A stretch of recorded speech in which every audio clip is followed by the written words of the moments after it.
Lenses are the eyes of the camera that help you create a specific look for your story. And for us, people who don't have access to expensive cinema glass, vintage lenses are gold, making its comeback to our digital world. And if you are not using them with your modern camera, you're missing out, because there is magic in those old lenses.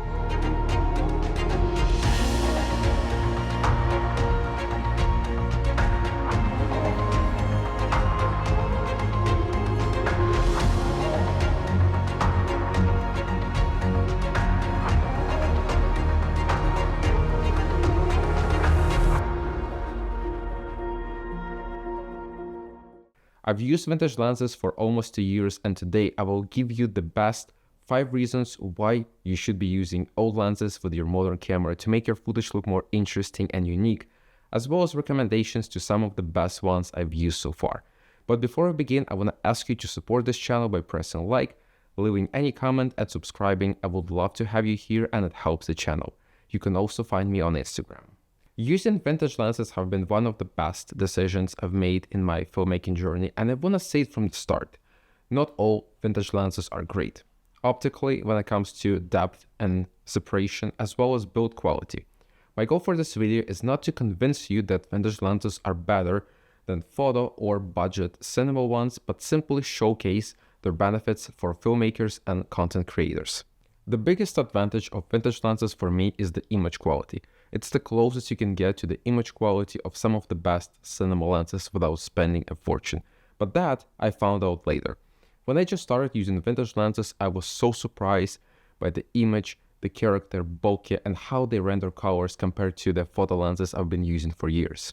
Photo lenses are sharp because they're made for photography, where you want to capture as many details as possible. Also great for videography due to the fast autofocus. As you know, the best way to soften the image is to use a diffusion filter, which are great, but I believe is overused. So at some point I started looking for ways to make my footage look more organic without halation and blooming effect. And that led me to cinema lenses that are used in movies and are great, but not affordable to most of us.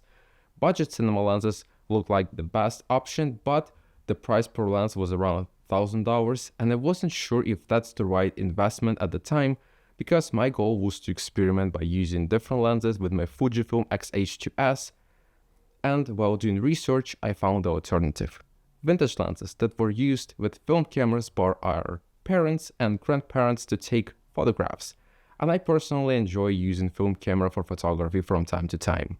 So I decided to give it a try, and here I am almost 2 years later, still amazed by the image quality I'm able to achieve with them, specifically the character and color rendition. You can get so creative by using different vintage lenses and create a unique look for your project. And that brings me to the second point: huge lens selection from many brands. Not all vintage lenses are great, but some are insanely good. It's all about finding the right ones that can help you visually take your story to the next level. Lenses from different brands produce their unique look, character, and render colors differently. Some sharper, some softer, some have more contrast, some less. Different bokeh and flares. The list goes on. As well as build quality. Some are more durable than the others. I've tested so many of them, and I can recommend Zeiss Jena, Contax Zeiss, Canon FD. Soviet lenses that were used in Dune Part 2 are very interesting too. I've heard great things about Nikon AIs, Minolta, and of course Leica. So you can experiment and find the lenses that fit your style best, because most of them are affordable. So now let's talk about prices. In my experience, you can find many great vintage lenses for around $200–300 per lens. As an example, my Canon FD set that I built this year of 4 lenses cost me $1,200. Almost half of it was the price of 28mm f2, and that's the case with vintage wide-angle lenses. Generally they're way more expensive, but the rest, 55, 85, and 135, I was able to find for around $200 each. And my newest edition, 200mm f2.8, I was able to purchase for $150. There is an important aspect to consider when buying vintage lenses, and that's their age. Most of these lenses are 40, 50 years old, and most of them have issues like internal dust, haze, stuck and oily aperture, stiff focus, and the worst of all is fungus. So do your research and find your lenses in good condition.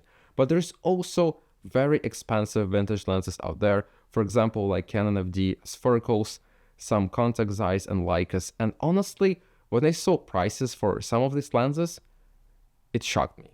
And I'm very skeptical about buying old lenses that cost that much money.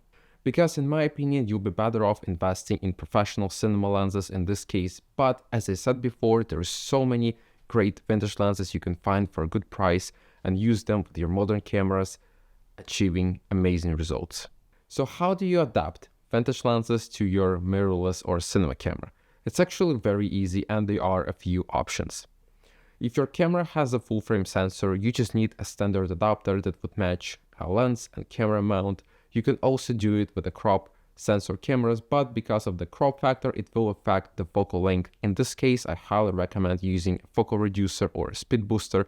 I have been using Lens Turbo 2 for my Fujifilm XH2s with my Canon FD set. It helps you achieve and get closer to the original focal length, as well as supposed to give you the additional stop of light, but I haven't tested it. You can also change the original mount of your lens to more standard Canon EF mount, as well as I've seen people converting vintage lenses to PL mount, which is standard for cinema lenses and production.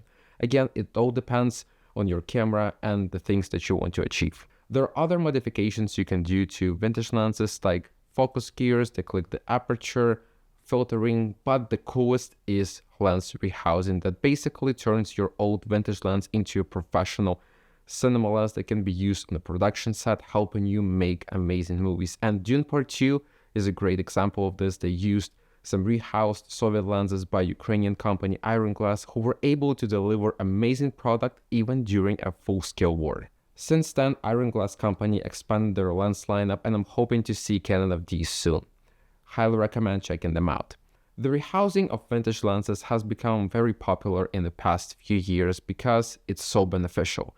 By putting old glass that has so much character into a cinema housing allows us to use them with professional cinema cameras. It's not cheap because the process is quite complicated and takes a lot of time, but it can be so rewarding when it comes to the results like we've seen in Dune Part 2 movie.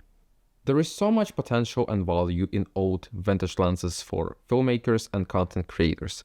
It's been great and not so great at times for me, but most importantly, it made me realize just how important lenses are for filmmaking, how they can help you better tell a story by utilizing unique visual elements, challenge you to become better, and of course, push your creativity. Not to mention that that's the closest you can get to the image quality of some legendary cinema lenses like Canon K35 and Zeiss Super Speeds.